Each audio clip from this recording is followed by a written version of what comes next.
पंढरपूरच्या विद्यार्थ्यांनी अनुभवले विधानसभेचे कामकाज।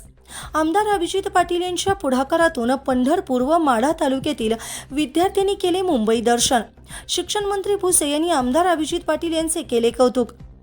पंढरपूर तालुक्यातील जिल्हा परिषद शाळेतील विद्यार्थ्यांनी नुकतीच विधान भवन येथे सुरू असलेल्या अर्थसंकल्पीय अधिवेशनाचे कामकाज प्रेक्षक गॅलरीतून प्रत्यक्ष पाहून लोकशाही प्रक्रियेचा अनोखा अनुभव घेतला। सभागृहातील कामकाज कशा पद्धतीने चालते, लोकप्रतिनिधी जनतेचे प्रश्न कसे मांडतात आणि राज्याच्या विकासासाठी निर्णय कसे घेतले जातात याची सविस्तर माहिती विद्यार्थ्यांना देण्यात आली। विद्यार्थ्यांच्या मुंबई भेटीबाबत माहिती देताना आमदार अभिजित पाटील यांनी सांगितले की प्रत्येकालाच मुंबई या शहराचे आकर्षण असते। आयुष्यात एकदा तरी मुंबई पाहण्याची इच्छा प्रत्येकाच्या मनात असते। या शहरातील अनुभवामुळे विद्यार्थ्यांच्या विचारांना नवे आयाम मिळतात, स्वप्नांना पंख फुटतात आणि मोठे ध्येय गाठण्याची प्रेरणाही मिळते।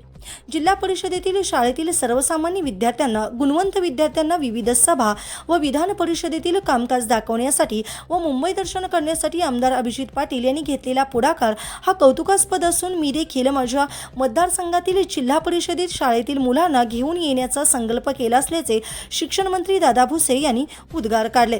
ग्रामीण भागातील विद्यार्थी जेव्हा पहिल्यांदाच मुंबईसारख्या मोठ्या शहरात येतात तेव्हा त्यांच्या डोळ्यातील आनंद, उत्साह आणि उंच भरारी घेण्याची स्वप्ने खरोखरच प्रेरणादायी असतात।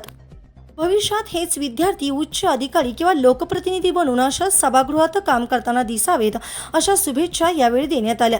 विद्यार्थ्यांच्या चेहऱ्यावर दिसणारा आनंद त्यांच्या आयुष्यातील अविस्मरणीय क्षण ठरला असून त्यांच्या आनंदात सहभागी होणे समाधानकारक असल्याचे आमदार पाटील यांनी नमूद केले। खरं तर या शैक्षणिक दौऱ्यात विद्यार्थ्यांनी गेटवे ऑफ इंडिया, मंत्रालय, नरिमन पॉइंट, वानखेडे स्टेडियम तसेच विविध राजकीय नेत्यांची शासकीय निवासस्थाने, उद्योजकांचे बंगले, अभिनेत्यांची घरे आणि खाऊ गल्ली यांना भेट दिली। मुंबईतील उंच इमारती पाहून विद्यार्थ्यांच्या चेहऱ्यावर आश्चर्य आणि कुतूहल स्पष्ट दिसून येत होते।